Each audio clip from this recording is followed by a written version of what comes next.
Es-tu un zoothérapeute hélicoptère? En zoothérapie, il y a une grande vérité qui peut changer la façon dont tu fais tes séances. Arrête de vouloir te contrôler et t'accrocher à ton plan. Aujourd'hui, on va apprendre l'art de laisser la magie opérer. Sylvie Ferland, fondatrice de Zoothérapie Mauricie, tu veux nous apporter ton soutien? Abonne-toi à notre chaîne. Pourquoi lâcher prise est essentiel? C'est quand tu lâches prise que les moments magiques, ces instants inattendus entre toi, ton animal et ton client ont la place d'exister. Le problème, c'est qu'on imagine souvent les pires scénarios. Un animal distrait, un client pas satisfait, une situation qui tourne mal. Mais si au lieu d'essayer de tout contrôler, tu te laissais porter par qu'est-ce qui se passe réellement, tu pourrais être agréablement surpris des résultats. Lâcher prise, ça ne veut pas dire jeter toutes les structures par-dessus bord. Ça veut dire faire confiance à ton instinct, faire confiance à ton animal, à ton client pour co-créer une expérience unique et pleine de sens. Puis c'est en arrêtant de vouloir tout contrôler, chaque détail, que tu ouvres un espace où de vraies prises de conscience peuvent émerger pour ton client. Mais attention, lâcher prise, ça ne veut pas dire oublier la sécurité, hein? Ton cadre doit toujours garantir la sécurité de ton client, de ton animal. Puis une fois cette base-là assurée, tu peux te permettre de te détendre et de suivre le flow. Dans notre formation en zoothérapie, je mets l'emphase sur l'importance de l'écoute et de l'observation. Parce qu'en zoothérapie, ton rôle ne devrait pas être de tout diriger. Ton but, c'est d'écouter, observer pour donner plus d'espace à ton client. Quand tu te concentres sur l'écoute, tu remarques tous les petits indices sur les émotions et les besoins de ton client. Tu te rends disponible à ce que l'instant présent peut révéler. Puis ton intuition devient un outil pour réagir de manière juste et pertinente. Et les silences, même s'ils te mettent un peu mal à l'aise, ils sont tes alliés. Le silence permet à ton client de réfléchir et à toi de ressentir pleinement ce qui se passe. Puis c'est souvent dans ces moments-là que font surface les plus grandes révélations. L'écoute, ça ne se limite pas aux mots. Observer le langage corporel, les micro-expressions, le ton de la voix. Ces indices non-verbaux peuvent révéler des émotions ou des pensées que ton client n'arrive pas ou ne veut pas exprimer avec des mots. Puis, très important, fais confiance à ton animal. Ton animal, il n'est pas un simple outil ou un simple partenaire passif là-dedans. C'est un acteur à part entière de tes séances. Puis souvent, ce que tu vois comme un comportement inattendu de sa part, ça contient une clé importante pour le travail que tu fais avec ton client. Alors, au lieu de vouloir rediriger immédiatement ton animal si son comportement te semble hors sujet, prends un moment pour observer ce qu'il fait. Essaie de comprendre pourquoi il agit comme ça, puis utilise ce moment pour engager une discussion avec ton client.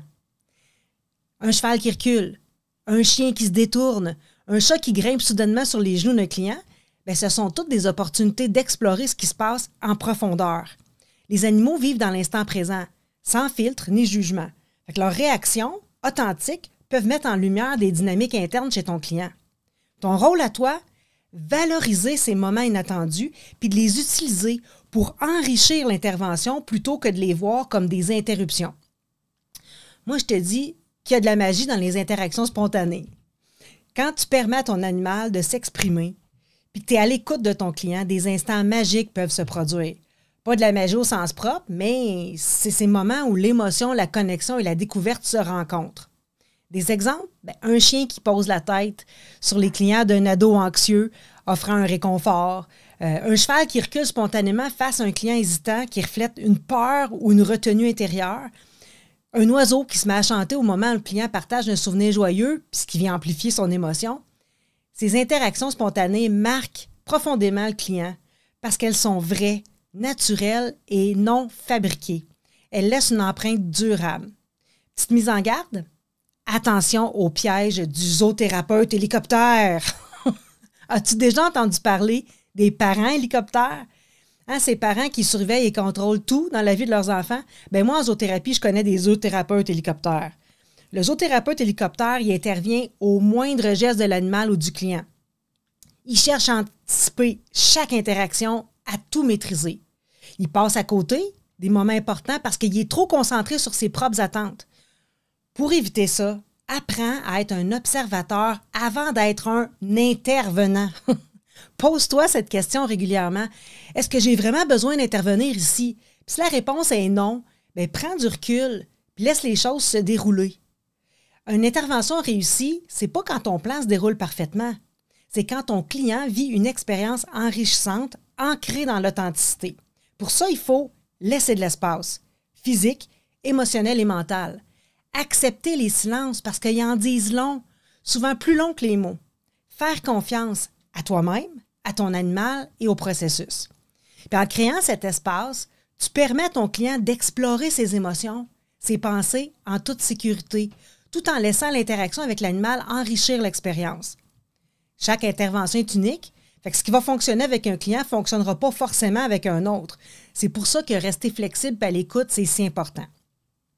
6 conseils pour lâcher prise. Avant la séance, prends un moment pour te recentrer. Respire. Relâche tes attentes et ouvre-toi à ce qui peut arriver. Observe sans juger. Alors, regarde simplement ce qui se passe entre l'animal, toi et ton client. Pose des questions ouvertes à ton client. Que ressens-tu en ce moment? Qu'est-ce que ça t'évoque? Utilise des comportements de l'animal comme des métaphores. Là, ça peut aider ton client à faire des liens entre ce qu'il vit et ce que l'animal exprime. Sois patient. Les plus grandes découvertes prennent souvent du temps et reste curieux. Fait que demande-toi à chaque séance, qu'est-ce que cette situation-là m'apprend? Et puis, tu sais, le lâcher-prise, c'est aussi se faire confiance. Un des plus grands défis en zoothérapie, c'est de se faire confiance, mais si tu écoutes ton instinct, si tu observes, si tu restes présent, tu vas voir que tu as tout ce qu'il faut pour être un excellent zoothérapeute. Fais-toi confiance. Fais confiance à ton animal et à ton client en leur laissant de l'espace pour s'exprimer et interagir naturellement. Tu vas les aider à découvrir leurs propres réponses.